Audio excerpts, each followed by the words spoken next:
Et grâce à l'impulsion donnée à la question du Sahara marocain par Sa Majesté, le roi Mohamed VI, 46 pays, dont 13 africains, ont rompu ou suspendu leur relation avec la pseudo-RASL, et cela depuis l'an 2000. Le Ghana donc pris cette décision aujourd'hui. Monsieur Zakaria Abou Dahab, professeur de relations internationales à l'université Mohamed V à Rabat, est avec nous pour évoquer cette décision de la République du Ghana. Bonsoir et bienvenue, professeur.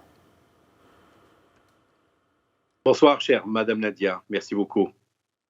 Accra a décidé de suspendre ses relations avec le Polisario. Une nouvelle victoire du Royaume du Maroc dans le dossier du Sahara.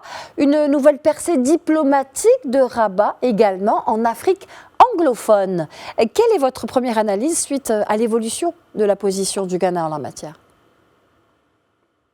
Premièrement, mon analyse par rapport à ce retrait, évidemment, et cette reconnaissance de la marocanité du Sahara, c'est que cela est le fruit d'un investissement total sur le plan diplomatique, un investissement évidemment dont l'architecte principal n'est autre que Sa Majesté le roi Mohamed VI. Faut-il le rappeler, Madame Nadia, en 2017, il y a eu une visite d'État de Sa Majesté à ce pays. Et à l'époque, il avait rencontré le chef de l'État ghanéen. Et c'était au lendemain du retour triomphal du Maroc à l'Union africaine. C'était la visite en février 2017. Le retour, c'était fin janvier 2017. Ça, c'est le premier élément. Deuxième élément, il y a eu des accords signés à l'époque, entre autres choses, une sorte de framework, de cadre général stratégique sur la coopération multisectorielle concernant beaucoup de domaines, l'agriculture, l'énergie, etc. Et à l'époque même, le chef de l'État ghanéen avait félicité Sa Majesté l'idée de construire ou d'élaborer un gazoduc avec le Nigeria. Et déjà, donc, on avait compris que la diplomatie économique menée par Sa Majesté, avec des outils opérationnels, a fini par porter ses fruits aujourd'hui. D'ailleurs, ça coïncidait, vous l'avez dit d'entrée de jeu, que le nouveau chef de l'État ghanéen vient d'être investi. C'est une reconnaissance de l'intégrité territoriale du Maroc. Juridiquement, elle est protégée, dans le sens où, premièrement, au niveau bilatéral, le Ghana a notifié la décision au ministère marocain des Affaires étrangères, et que deuxièmement, notification ayant été faite à l'Union africaine, troisièmement, notification ayant été faite à l'ONU. Et j'aimerais dire de façon très résumée que nous assistons depuis quelques années à l'instauration d'une coutume internationale consistant précisément à donner une valeur juridique fondamentale à ce genre de retrait ou de reconnaissance, et par conséquent, c'est un gain diplomatique. Effectivement, ça couronne plusieurs années d'efforts, de labeur, par rapport à une région, notamment l'Afrique anglophone, et encore une fois, il y a encore du chemin à traverser, à parcourir, bien entendu. Alors le Ghana fait partie de ces 23 pays riverains de l'océan Atlantique qui bénéficiera de l'initiative royale de la façade atlantique destinée à favoriser une meilleure intégration régionale. Quel rôle cette initiative royale peut-elle jouer à l'endroit précis du Ghana et peut-elle attirer plus de pays africains également, selon vous? Effectivement, Madame Nadia, puisque le Ghana, c'est un pays limitrophe à la Côte d'Ivoire, limitrophe au Nigeria, deux mastodontes déjà qui font partie de la CEDEAO, comme d'ailleurs le Ghana.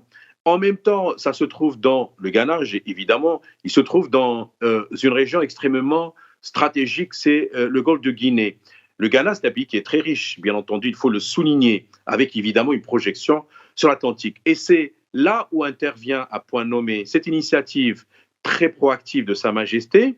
D'une part, l'initiative atlantique consistant à optimiser toute cette façade allant de Rabat jusqu'à Pretoria, en Afrique du Sud, évidemment, en passant par plusieurs pays, dont le nombre total est 23, si on comptabilise aussi la Namibie, plus cette initiative du désenclavement des pays enclavés, notamment du Sahel. Mais il faudrait aussi ajouter, cela est extrêmement important, en termes de multiplicateurs de coefficients géoéconomiques, le projet de gazoduc avec le Nigeria qui concerne tous les pays de la CEDEAO, et donc le Ghana est bien positionné pour en bénéficier, s'inscrire dans cette démarche. Et en même temps, il faut le dire, la démarche marocaine, c'est une démarche en termes d'inclusion, de contenu, de co-développement, de coopération sud-sud. Et effectivement, il faut le dire, ce genre d'action, conjuguées à d'autres, finalement permettent de donner une sorte de contenu opérationnel au plaidoyer de Sa Majesté en 2017, quand il avait dit dans son discours à l'occasion du retour à l'Union africaine que nous sommes venus pour catalyser, pour fédérer, pour mobiliser les énergies, l'Afrique aux Africains. Et moi, je crois, aujourd'hui, nous avons de manière palpable des résultats sur le terrain. Le Ghana, donc, s'ajouterait à la liste des pays qui finalement ont choisi d'avoir des relations étroites avec le Maroc, avec des projections multidirectionnelles.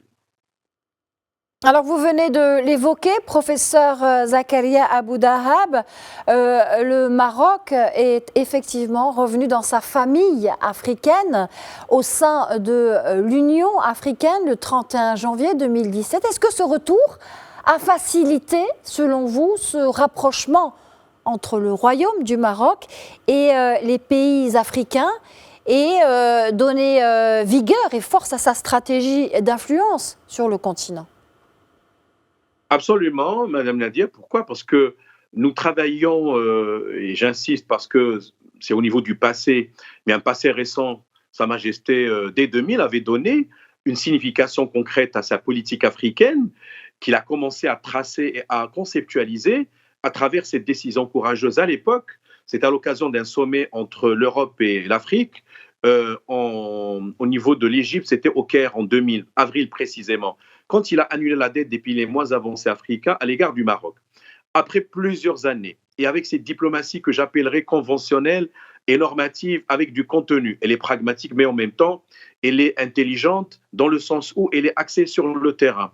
Ce retour à l'Union africaine a été bien préparé. Maintenant, nous allons multiplier les partenaires et faire d'une pierre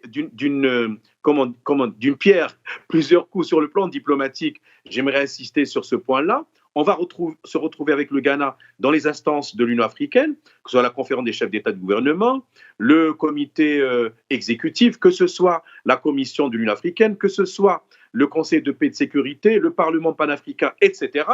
Et en même temps, ça permettrait, entre autres au Maroc et au Ghana, d'optimiser le potentiel de la zone de libre-échange continentale qui a été actée au niveau de l'Union africaine. Ça permet également au Maroc et au Ghana de travailler sur des questions prioritaires, changement climatique à l'intérieur même de l'Union africaine, réaliser ensemble les objectifs de l'agenda 2063.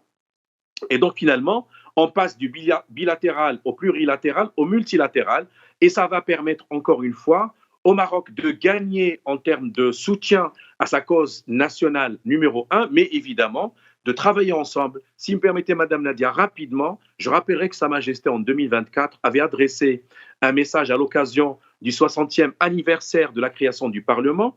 Et dans ce message adressé au président de la Chambre des représentants, il avait insisté par exemple sur la question de la justice climatique. Nous avons besoin, avec le Ghana, avec d'autres pays, de travailler aussi sur des questions de ce genre, comme la dépollution, etc., la lutte contre l'ensablement, faire des actions en termes de reboisement. Et le Ghana, on est extrêmement intéressé. Zakaria Aboudahab, merci d'avoir répondu à nos questions. Je rappelle que vous êtes professeur de relations internationales à l'Université internationale de Rabat. Merci. Avec plaisir. Merci, au revoir, Madame Nadia.